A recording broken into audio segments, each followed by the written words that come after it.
Hey, Chandler Bolt here, and joining me today is Dave Hollis.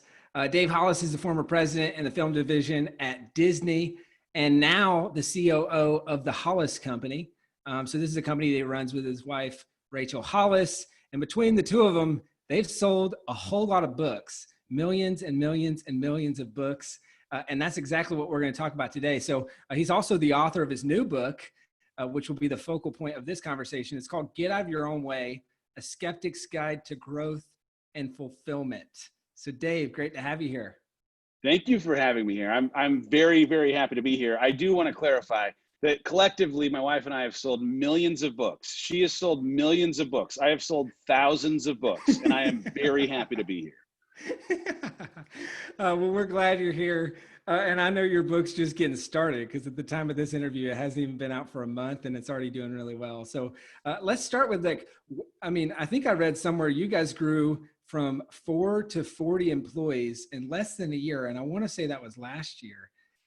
Why write a book in the midst of all that and the business just really blowing up? Yeah, I'll be honest. It was, as it turns out, because of the end product, it was great for the book, because I wrote pretty honestly about how hard it was to scale this business and work together for the first time and struggle through identity, having left corporate for startup and all the things. And the idea of putting a book on top of that was, in retrospect, terribly, terribly planned. But because of my willingness to talk about how freaking hard it was, it ended up, I think, actually making the book a better read, because there was a lot of almost therapy in putting so many of the words of the experience into the book as the book was being written. We did, as you say, we went from 4 to 40 in the first year. We're now up over 65 in about a year and a half. And it has been drinking out of a fire hydrant in like the greatest possible way. But many, many of the things that have come in that scaling were totally foreign and new for me, who had worked in super conventional, traditional workspaces where there was a little more trail management than what I would argue we're doing here, and some trailblazingness in some of the ways that we are trying to offer resources and tools and the way the business meets our customers or our community. So that's been jarring and overwhelming and awesome because of it producing growth all at the same time. I love that, the trail management versus trailblazing. So was there a trigger point? What made you decide to even start on the journey with this book? Well, my wife handed me the not yet finished version of Girl Wash Your Face a few years back. It's been out now for 2 years, but call it 3 years ago, I read this first, 8.5 by 11 printout sheet version on a binder clip, and I panicked. I thought it was a terrible idea to write this book. I thought it was a terrible idea to release this book.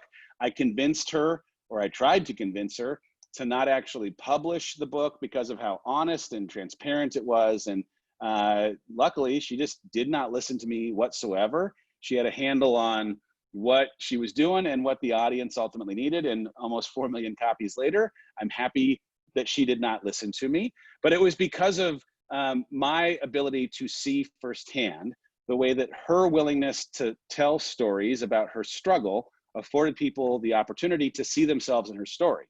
And as she was giving people some breadcrumbs on how she herself got unstuck or found better ways to show up for her life, it helped them find better ways to show up for their life too. And so I asked, hey, I was coming out of a season of myself having been very, very stuck.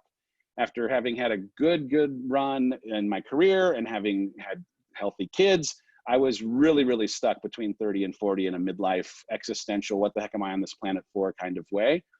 And I'd found a whole host of ways to try and get out of my own way, as the book title would suggest. And I had to say, hey, is there the possibility that in unpacking some of my own struggle, in talking honestly about where I've been, but also the kind of tools that I've applied to becoming a better version of myself, showing better up as a dad or a husband and all of those things, that it might afford someone in them seeing themselves in my story the opportunity to get out of their own way too. And thus the writing journey began. That's awesome. And Like, how do you see this book feeding in with the growth of the Hollis company, and like, where do you see this take? Because it almost feels like a little bit of of kind of like you were saying, it's a birth of obviously a second career for you, but also just I know you guys have launched your coaching program. Like, there's a bunch of other things. How does this book feed into kind of the growth of the business as a whole? Yeah, well, I mean, part of it is my writing this book was the acknowledgement of how different I am from my wife. I mean, I have in real time, welcome to quarantine life, a 3-year-old knocking on a glass door during podcast time. I have so many differences between myself and my wife that part of what I hope I can bring to the table as someone who's creating content and tools is the opportunity for someone to see themselves in me in the same way that they might see themselves in my wife. And, you know, we are different in that I am, as the book title suggests, skeptical, in part because of the way that I am a pragmatically wired human being, to her being a dreamer and believer from the word go. I have always been a lot more fixed mindset oriented than she is, someone who's growth mindset. And I have struggled with motivation in a way that is completely disconnected to her experience as someone who just wakes up ready to take on the entire universe every single morning. And so I think some of like my approach and my storytelling and the way that I see the world is relatable to our audience in a way that complements and builds on top of some of the things that she's already putting out there. And you know, I've had a different experience in that I have, especially on the coaching side, I'm speaking more about career than I am about small business. I built a career for 20 plus years inside of entertainment. And so my ability to, as a resource for anyone who is building a career, have a conversation about what it meant to start at Disney as a coordinator and leave as the president of distribution, how those 17 years and the promotions that took place were, you know, a thing that I, in some ways, engineered. And here's some tips on how you might engineer it yourself. That's different than the kind of tools that Rachel, as a almost now 20 years entrepreneur, would recommend or make available to someone who's running a small business. So, and by the way, 2 years in, I do believe the legacy of my life has been, you know, started just 2 years ago. And at my funeral, though I've had the career that I did in entertainment, they won't even mention that part. It's going to be everything that we do here on out. I'm still figuring out what that is. And that's part of what's really been amazing in this experience. The audience, in some ways, is giving me and us some of the hints on where they'd like the teaching or the tools to go. It's been the way that the business that she created almost 20 years ago has gone since the beginning, and has been part of the fun of this journey in the 2 years that we've been doing it together. The best is yet to come. So, Oh yeah. so how it sounds like that's really interesting. It sounds like that this book and your coaching program has kind of opened up a whole new avatar for you guys, which is the career focused person that wants to grow in their career, not necessarily maybe I don't know if you would use this word, but maybe a lot more trail managers or trailblazer entrepreneurs, whatever you want to call it. Is that you feel like that's kind of opened up that whole other market that previously, because they're not a quote unquote entrepreneur, wouldn't have worked with you guys? Yeah, in real time, it's opened up that for sure. Hey, if you're someone who is building a career, who is currently working for a company and has aspiration for growing inside of it, or is looking to create reputation or brand around the value that you generate, fantastic. I've got a whole bunch of tips and tricks on how I was able to establish a bit of a reputation and build a career over the course of time.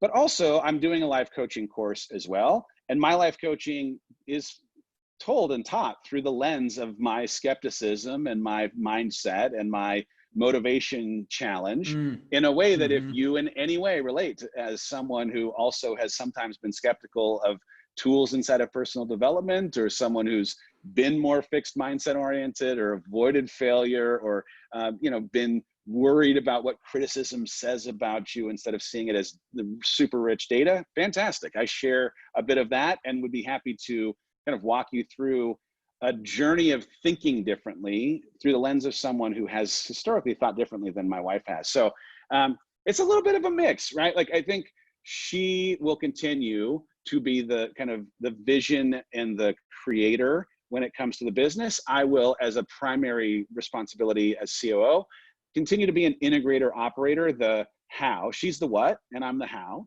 And so my first and foremost responsibility is how do we take all the great things that she comes up with idea-wise and make them available to as broad an audience as possible in a way that they are hoping to receive those tools. And then creating comes, kind of a little bit secondary. It's interesting because it wasn't actually a part of what I was thinking I was coming here to do when I came here in the first place. And I've found it to be a super rich gift with purchase, as it turns out, in doing this work. I love the coaching. I loved the experience of writing the book. It was the hardest thing I've ever done, period. But it's also the proudest accomplishment of my professional career. And I've had quite a few things happen in my profession. So, it's been great. And I also, like I said earlier, it's the beginning. So I don't even know exactly where it will all go. It's been fun to just see it unfold in real time. That's great. And that's definitely something we have in common, being the operator, kind of integrator minded. How do we get this thing done? What you said has been the hardest thing that you've done so far. What was the hardest part? Well, as much as I had the evidence of how important it was to be honest about the experience of my struggle, talking honestly about struggle is something that was totally foreign in terms of muscle memory, because I had years and years of experience managing optics and expectations. As a part of the job as the head of sales at the Walt Disney Company, I was talking to the press on a weekly basis about how great things were, no matter how great or not great things were. And so as someone who was a spin doctor of sorts, I'd become a spin doctor as much in my life as I had in my professional life. And so the idea of owning all of the details and putting them all onto paper was hard. It was hard. It was hard in part because it became, in a blessings kind of way, therapy. I love therapy, and I love the catharsis that comes in processing things on a couch or in journaling. And writing this book, dang it, it was a form of therapy. But every single chapter was me having to rehash something that at one point in my life I carried some shame for. That wasn't my proudest moment, because I'm in each chapter sharing something that had me in my own way. So that part was hard. It's hard talking about how you need not think about the opinions of other people, or no one's thinking about you. And you still find yourself sometimes falling victim to not wanting to have this be wasted effort, or effort that somebody is critical of. And, I have held the handful of stories early on that came from people, and having read it, how they just immediately had something that was affirming and life-changing in how they saw something different or had a breakthrough for their life. And if it was only those handful of people at the very beginning of the journey that I was able to affect, it would have been worth it all along. I just have to get myself back there every once in a while, when the normal humanity of creating introduces some of the insecurity of what if it's not good, or what if nobody likes it. And it's kind of crazy how writing the book, it really is free therapy in a sense. And sometimes, I mean, it sounds like this is what you're saying. I've heard a lot of other people say similarly, is like you're writing what you need to hear.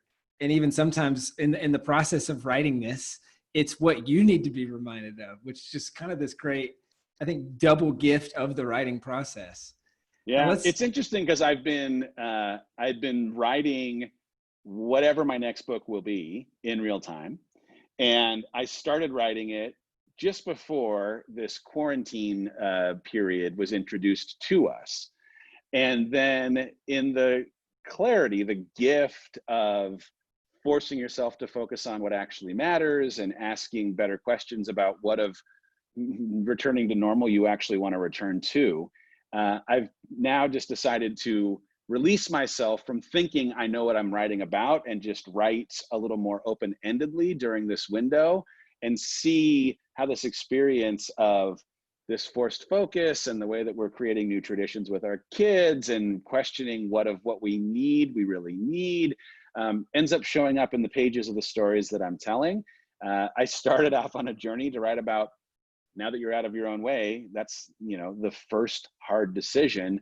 I entered what I call a season of being unmoored after I decided to leave what I knew for what I needed, go chase this entrepreneurial startup thing with my wife from this corporate environment that I had. I thought making the decision to leave was the hard part. That was just the first hard decision in a series of everyday hard decisions that I had to make, and talking through what it feels like to become someone who can become the captain of a ship out on these rough waters where growth takes place, is what I started out on a mission for. I think it's still what it will be, but I'm giving myself some of the freedom in this window to just be a little more creative with now a whole lot of insight about the world that did not exist a month ago, 2 months ago. Absolutely. That's great. Now I want to talk about, so I think if I'm remembering correctly, Rachel first self-published her book. And I know I heard on, I think it was Jenna Kutcher's Gold Digger podcast about her recommending self-publishing for most people. And I'm also pretty sure that you traditionally published. What was your thought process behind that, between going self-published, traditionally published, and ultimately what made the decision for you? So yeah, so she did self-publish the first time. She went down the path originally of offering a manuscript to a whole host of traditional publishing houses. They came back with feedback on how she needed to fundamentally change some of the context of the writing that she did. It happened to have been against the backdrop of 50 Shades of Grey, when she was submitting a very sweet, totally PG romance-ish kind of thing. And the injection of something a little more 50 Shades was the advice from every publisher that was willing to have a conversation, and her not being interested in going that way had her decide to self-publish. She did it. It worked. It worked so well in self-publishing that a publisher came and asked if they could buy the rights and turn it into a series, and 3 books were born out of one.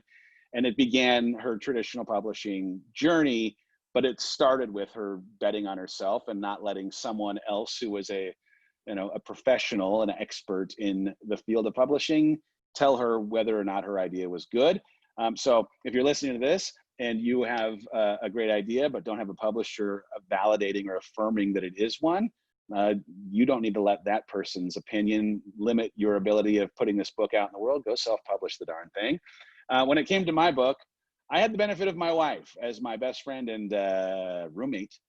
Having previously had 2 very, very big books just released when I was having a conversation with a publisher that happens to be hers. So my decision was informed by the relationship that was already existing as a person who was operating the business, and at the time doing a lot of the conversations about how to make the most of her books as a part of the Hollis company, or in support of the initiatives of what HarperCollins was hoping for in helping make the book as big as possible. And so because we'd worked so well together in the releases of Girl Wash Your Face and Girl Stop Apologizing, when it came time for my book, I submitted a proposal, and they agreed to make that book a thing that would happen inside of their world. And it's been great. So I've never had the option personally, or I guess I had the option, but I've never had the experience of self-publishing. So I don't know how it would have been different necessarily. There are great things about and complicated things about any way that you publish. So I'm sure there are pros and cons on both sides. And so let's switch gears a little bit to the launch. I mean, you got the book out, and I see big book tour, and then bam, all the coronavirus stuff, quarantine stuff. How has that affected the book launch? I saw you had to postpone a lot of the tour. How have you pivoted amongst that, and how has that affected the launch? Yeah, so good news. The way that we were able to have support from retail was great at the beginning of this thing. It came out on March 10th. March 10th was just before everyone was getting the serious, hey, you need to stay home, shelter in place kind of order. So there was great support at places like Target, where there was a fixture up in the front of store, and Barnes & Noble, where it was out on an end cap. So that was great. To be able to walk into a store and see your darn book sitting out for people to buy, and I was able to sign it in a bunch of places. Amazing. But the night before my first book tour event, the night before, we were in a conversation about whether or not I should still get on the airplane the following morning. I was going with a couple people from my team. It's, I don't know, 500 or 600 people had already bought tickets. And that night, within an hour's worth of time, Tom Hanks announces that he and his wife have the virus. The ban on European travel has taken place, and the NBA suspends their season. And in that moment, it was like, well, this is a tipping point. A national treasure like Tom Hanks, the idea of travel, like the NBA, an institution, this is now a different thing. And while I think there was an appreciation of it being serious, it felt unbelievably more serious in that moment. And so we, in that, like within 10 minutes, made the call. We were going to push the tour. And it was, I cried.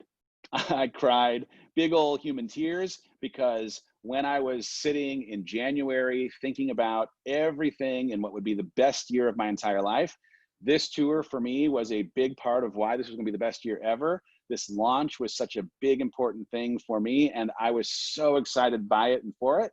And it was hard to not like throw my hands in the sky. Why? And then you realize, like, in the big scheme of things, number one, me being inconvenienced with my launch is nothing compared to what is actually happening on the front lines, or people feeling the impacts of this crisis. So stop, Dave, this isn't actually about you. But also, I had to really step back and think about how this timing might actually be exactly what this book needs because of the content that sits inside of it. And so as much as Getting Out of Your Own Way is the story of me navigating a bunch of things that were in fact having me not show up as well as I might for my life, there are in every single chapter a story that you could apply to how to survive disruption in work, disruption in life, having to be quarantined, when fear or anxiety show up more frequently. All of these things have unbelievable application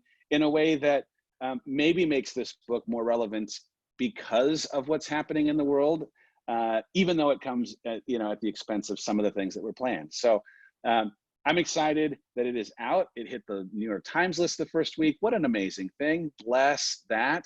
And it's a thing that when I do end up having the tour, because the dates are not canceled but postponed, the way that we will actually celebrate coming together in community around that time, the way that more people will have read the book. And by the time I get out on the road, it gives a second bite at the apple for getting people excited about it. I have to stay connected to it, because one, there's so few things that you can actually control in this world. You can control your attitude and your effort. And I am going to stay positive about this timing being for the book. And I am going to work as hard as I possibly can in this window to create, and in the window when I am able to get back on the road, to be able to connect with people who've read the book and love on them in person when the tour is able to get back up and going. That's awesome. And it's such a great mentality. And I'll see you at the one in Los Angeles when the tour is back on. Come on now. I'm ready.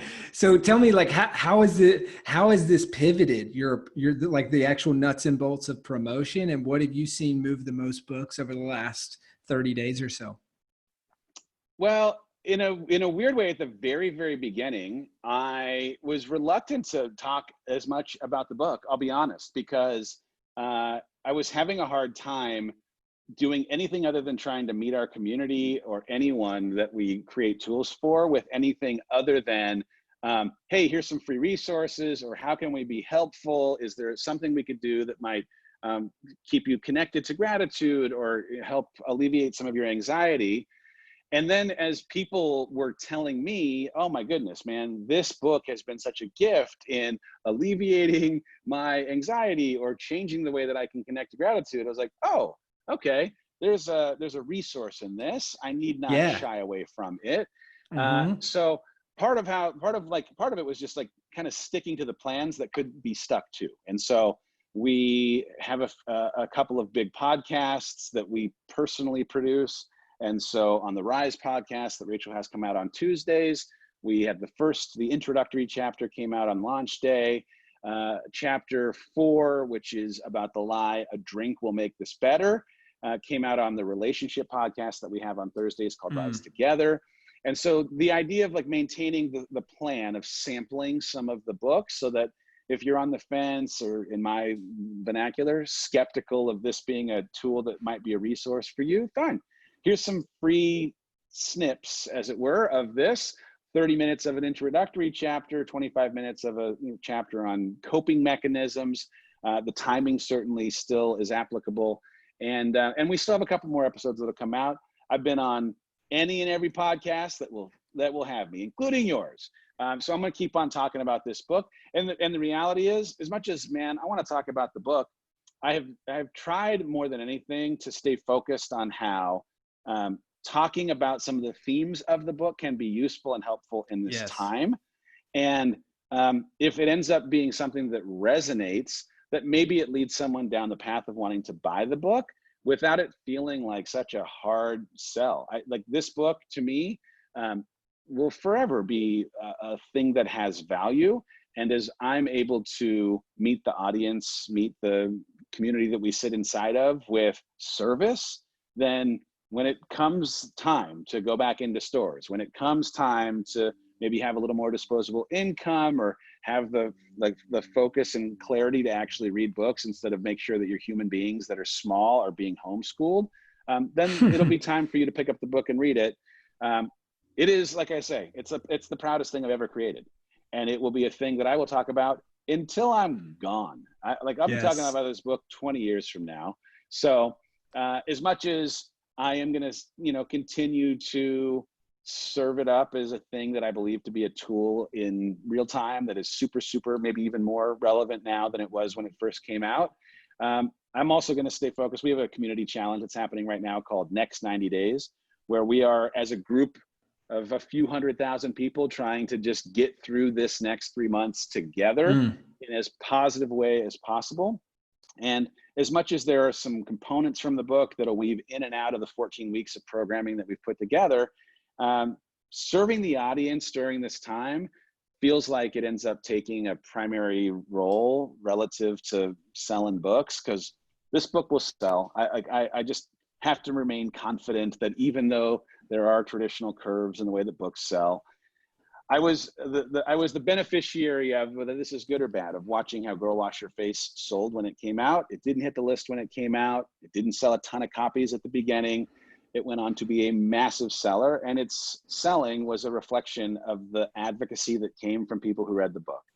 And good news, people who read the book have enjoyed the book. There are, hundreds of 5-star reviews on Amazon. I am here all day for a 5-star review. But that advocacy though, that's more powerful than me telling someone, oh, you should go buy my book. I'm the most biased person in the world about my book. Of course I'm going to tell you to go buy my book. But when a stranger on the internet tells you that this book actually gave them some tools to change their life, that's worth way more. So that'll happen. It's just going to happen a little more organically instead of me manufacturing it. And it's just going to happen over a longer time horizon. So I'll be patient and focus on serving this audience well between now and when I can get back on the road. That's great. And you mentioned reviews. I think last I checked, we're recording this about 30 days out from launch-ish. Almost 350 reviews. How'd you do it? That's amazing. I don't know, actually. I think honestly, it's there's so much love inside of this community. I mean, part of it is we try to just pour into this community every single day. Rachel and I have done a morning show, which is a very bizarre thing to say out loud, because who does a morning show? But every morning, 5 days a week, we, for 30 minutes, are sharing our lives and bringing a few 100,000 people into community to help them get a jump start on their day, get their mindset right, make them laugh, think differently about how they can overcome obstacles, or be distracted by whatever it is that's actually happening in real life.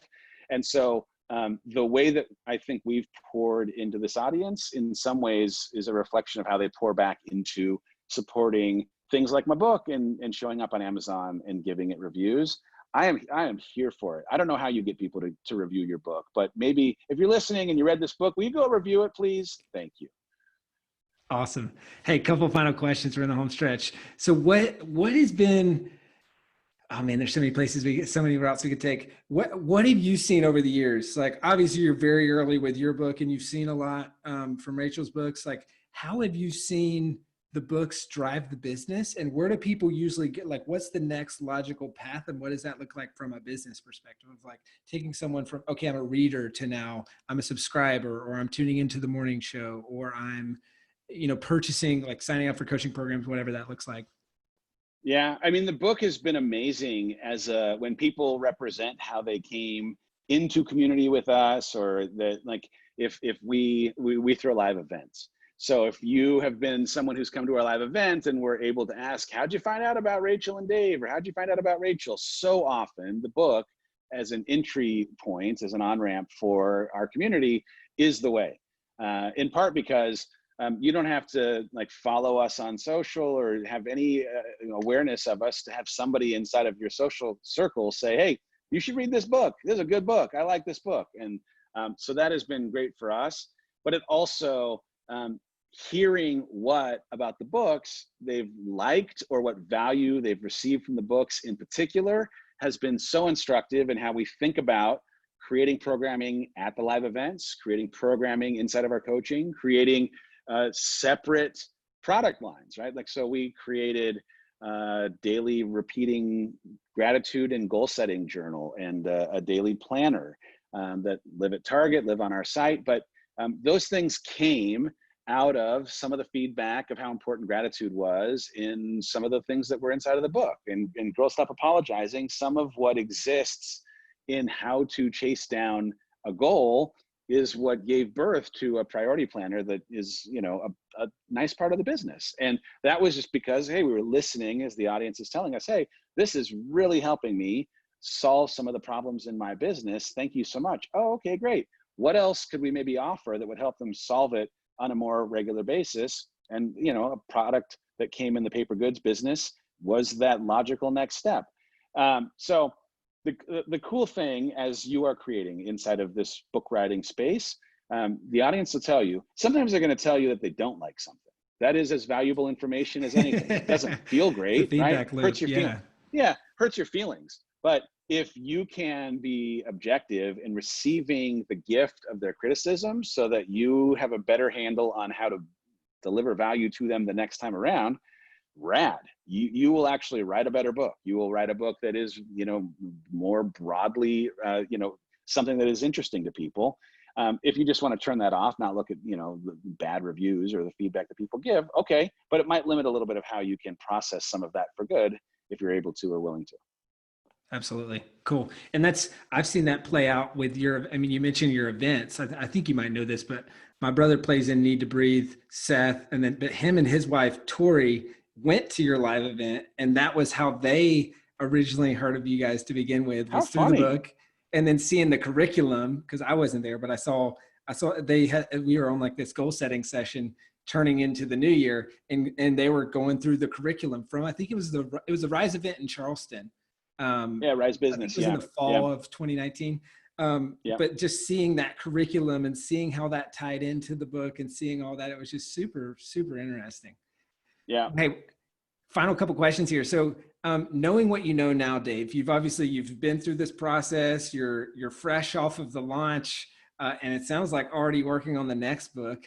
What would be your advice to the other Daves that are in the audience, right? Maybe a little bit skeptical about the personal development world, or skeptical about the book writing, all of the above. Knowing what you know now, what would be your advice to that person who's thinking about going on this journey that you just went on, thinking about writing a book? Well, I mean, my mantra in the last, couple of years has been around this pursuit of growth because of what happens when you chase it in uncomfortable spaces. And so my first piece of advice would be, leave the harbor. I've got this tattoo on my arm. A ship in harbor is safe, but that's not what ships were built for. You cannot actually grow if you stay connected to the things that make you comfortable. You cannot grow if you don't leave the darn harbor. Your decision to do so is going to be one that triggers all of your insecurities and is disorienting and makes you feel unsteady when you are standing on said ship out in the middle of the old ocean. But it's in that choppy water where, as you find ways to master the seas, that you will ultimately grow. And I had to find for myself that there was this unbelievable connection between fulfillment and growth. As in, if I'm interested in fulfillment, and I am, if you're listening to this, you likely are as well, you have to be growing. If you're not growing, you just can't be fulfilled. You can be intermittently happy, but on a grand, large scale, you can't be fulfilled. And so if it's writing, right? If writing is a thing that you are resisting because of it triggering some insecurity of you not being great at first, or what it might mean to fail were you to write, or how hard it might be, get over it. Go do it anyway. And I say that not trying to diminish how hard it will be, or the fact that it will actually make you feel insecure or trigger you. Of course it will. But on the other side of having done it, you will have grown because of your ability to persevere and push through those choppy waves, and will become a better writer over time. Like, I'll admit it, probably not going to be the greatest writer when you start. None of us are great writers when we start. We just continue to get better over the course of time, but getting out of the harbor and starting is the first big thing. If there's a thing in the book that like stands out, especially against the backdrop of writing, for anyone who is hesitant, it tends to, kind of come back to this worry of what other people are thinking about you. And I would argue one of the greatest gifts in leaving this company that I didn't leave fast enough, the Walt Disney Company. I had this great job, but I wasn't as challenged because of how great my team was, how strong the intellectual property was that I was selling, how strong the leadership was around me. I didn't leave because I was worried of what people would think of me doing something unconventional that I thought was in my best interest, but that might not make sense to them. And having left, I can tell you that they were not thinking about me in the same way that the people you're worried about thinking about you are not thinking about you. They're just not. Be free. And that's not an indictment in any way of the people in your circle or the people that were in mine. It's a reflection of their humanity. They, like you, are human. We all think of ourselves first and are worried first and foremost about ourselves. And so go write. You're not free ice cream. I'm not free ice cream. No one will like all of us because of the fact that we are not free ice cream. In the book, I allude to the fact that I myself do not like Lord of the Rings. I do not like Lord of the Rings. I just don't. I think it's unwatchable. And the fact that I don't like Lord of the Rings does not in any way make it less lovable or likable. And I have evidence of that because it has literally sold billions of dollars worth of box office tickets and has literally millions and millions of fans around the world that will fight me for suggesting that it is unwatchable. But I don't like it. And whatever you create, someone isn't going to like it. And that doesn't make it or you unlikable. It just means that it's not for them. Your writing is for, first and foremost, you, right? Like, I wrote this book for me, first and foremost, as a vehicle to express myself creatively, as a vehicle to therapeutically work through my process of understanding why I do the things that I do and getting it all on paper in a way that will be a living legacy. And in some ways, as a father of 4 kids, a roadmap for how I hope my kids stay out of their own stinking way. But I wrote it first and foremost for me. Separately, I wrote it for the people who do like it. And if someone decides that they don't, like, there's this tendency that we have in our humanity that we could write a book that 90 people love and that 10 people hate. And it will keep us from wanting to write another book because of us focusing on the 10 people and forgetting that the 90 exist. You've got 90 people out there that want and need to read the thing that you're creating. And if you have 10 people that hate it or 10 million people that hate it, you still have 90 people whose life could be completely and totally changed because of the impact of the words that they've been waiting for that come exclusively from you. Go write the dang book. That's awesome. And a great place to end. So final question here. Where can people go to get this book and to find out more about you and what you're up to? You can get this book literally anywhere. I've said literally a lot, but I just love the word, so I'm gonna keep saying it. But you can go anywhere. It's available on Amazon. If you want to hear me read the darn book to you in the midst of quarantine, I'll do it. It's on Audible. If you want it, it's in a special edition from Target with a bonus chapter on mental health. It's there. At Barnes & Noble, there's a bonus chapter on finding your why. You can find it anywhere. Yeah, there you go. What was the other part of the question? Where they can find out more about you and what you're up to. Oh, you can find out more about me at thehollisco.com. Or if you want to follow me on the interwebs, Mr. Dave Hollis on Instagram and Dave Hollis on Facebook. My wife's cool too. You should hang out with her. Her name's Rachel Hollis. Awesome. Dave, Thank you so much. This was awesome. Right on, Chandler. Have a great day, buddy. You too.